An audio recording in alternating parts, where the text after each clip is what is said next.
বিরিয়ানি কার না প্রিয়? নাম শুনলেই জিভে জল আসে। বাড়িতে রান্না করতে ইচ্ছা করছে না, এক প্লেট বিরিয়ানি অর্ডার করে এনে নিমেষে তা সাবার হয়ে যায়।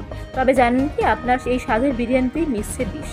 উত্তর দিনাজপুরের রায়গঞ্জের বিরিয়ানির দোকানে হানা দিতেই চক্ষু চড়কগাছ হওয়ার জোগাড় প্রশাসনিক পর্যায়ে। জানা যাচ্ছে বিরিয়ানিতে মিশছে ফুড কালার। আতরের নামে নাকি মেশানো হচ্ছে বিষাক্ত রাসায়নিক। বিরিয়ানির গন্ধ এবং আকর্ষণ বাড়াতেই মেশানো হচ্ছে এই রাসায়নিক। কড়া ব্যবস্থা নেওয়ার হুঁশিয়ারি ক্রেতা সুরক্ষা দপ্তরের। শুধু তাই নয়, প্রয়োজনে ট্রেড লাইসেন্স বাতিলের পদক্ষেপ করা হতে পারে বলেও দাবি পুর প্রশাসনের। বস্তুত রায়গঞ্জ শহরের MG road, NS road, BC Roy সরণি, প্রণবানন্দ সরণি সহ একাধিক জায়গায় গজিয়ে উঠেছে বিরিয়ানির দোকান। প্রায় সব রেস্তোরাঁয় সুগন্ধি বিরিয়ানির টানে খেতে যান সাধারণ মানুষ, আর তাতেই নানা অভিযোগের ভিত্তিতে অভিযানে নামে ক্রেতা সুরক্ষা দপ্তর এবং খাদ্য সুরক্ষা দপ্তর। এতে বেশিরভাগ দোকানে বিরিয়ানি তৈরির কারখানা বা রান্নাঘরে অস্বাস্থ্যকর পরিস্থিতি নজরে আসে। সেই সঙ্গে ফুড কালার এবং বিরিয়ানি ফ্লেভার হিসেবে যে সমস্ত তরল রাসায়নিক মেশানো হচ্ছে, সেগুলোতে মেয়াদ সংক্রান্ত কোনো লেবেল নেই বলে দাবি খাদ্য দপ্তরের। বেশিরভাগ ক্ষেত্রে মেয়াদ উত্তীর্ণ বিষাক্ত বলে ধরা পড়ে এই অভিযানে। আর এতেই কার্যত ক্ষিপ্ত শহরের বিরিয়ানি প্রেমীরা।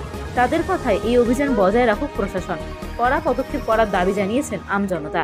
চিকিৎসকদের দাবি, এই বিষাক্ত রাসায়নিকে ক্ষতিগ্রস্ত হচ্ছে ছোটরা, এতে ক্যান্সার পর্যন্ত হতে পারে। অভিযানের পর ক্রেতা সুরক্ষা দপ্তরের এক আধিকারিক জানিয়েছেন, এখন ব্যবসায়ীদের ফাইন করে নোটিশ করা হচ্ছে না।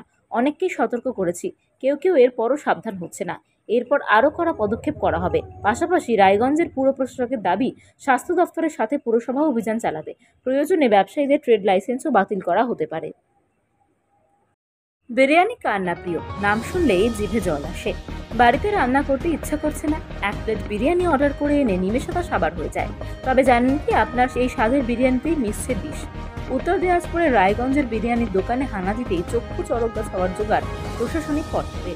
জানা যাচ্ছে বিরিয়ানিতে মিশছে ফুড কালার। আতরের নামে নাকি মেশানো হচ্ছে বিষাক্ত রাসায়নিক। বিরিয়ানির গন্ধ এবং আকর্ষণ বাড়াতেই মেশানো হচ্ছে এই রাসায়নিক। কড়া ব্যবস্থা নেওয়ার হুঁশিয়ারি ক্রেতা সুরক্ষা দপ্তরের। শুধু তাই নয়, প্রয়োজনে ট্রেড লাইসেন্স বাতিলের পদক্ষেপ করা হতে পারে বলেও দাবি পুর প্রশাসনের। বস্তুত রায়গঞ্জ শহরের MG road, NS road, BC Roy সরণি, প্রণবানন্দ সরণি সহ একাধিক জায়গায় গজিয়ে উঠেছে বিরিয়ানির দোকান।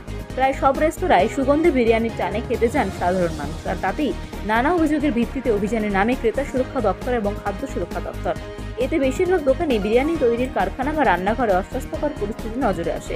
সেই সঙ্গে ফুড কালার এবং বিরিয়ানি ফ্লেভার হিসেবে যে সমস্ত তরল রাসায়নিক মেশানো হচ্ছে, সেগুলিতে মেয়াদ সংক্রান্ত কোনো লেবেল নেই বলে দাবি খাদ্য দপ্তরের। বেশিরভাগ ক্ষেত্রে মেয়াদ উত্তীর্ণ বিষাক্ত বলে ধরা পড়ে এই অভিযানে।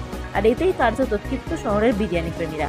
তাদের কথায় এই অভিযান বজায় রাখুক প্রশাসন, কড়া পদক্ষেপ করার দাবি জানিয়েছেন আমজনতা। চিকিৎসকদের দাবি, এই বিষাক্ত রাসায়নিকে ক্ষতিগ্রস্ত হচ্ছে ছোটরা, এতে ক্যান্সার পর্যন্ত হতে পারে।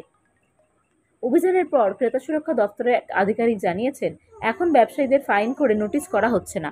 অনেককেই সতর্ক করেছি, কেউ এরপরও সাবধান হচ্ছে না।